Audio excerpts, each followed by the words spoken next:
So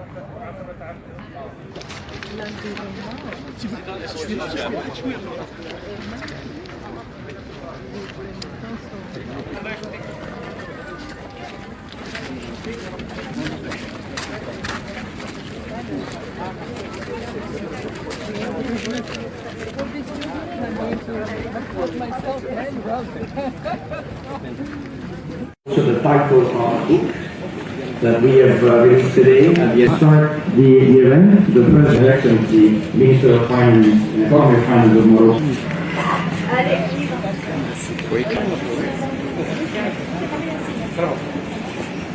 أنا صندوق النقد الدولي.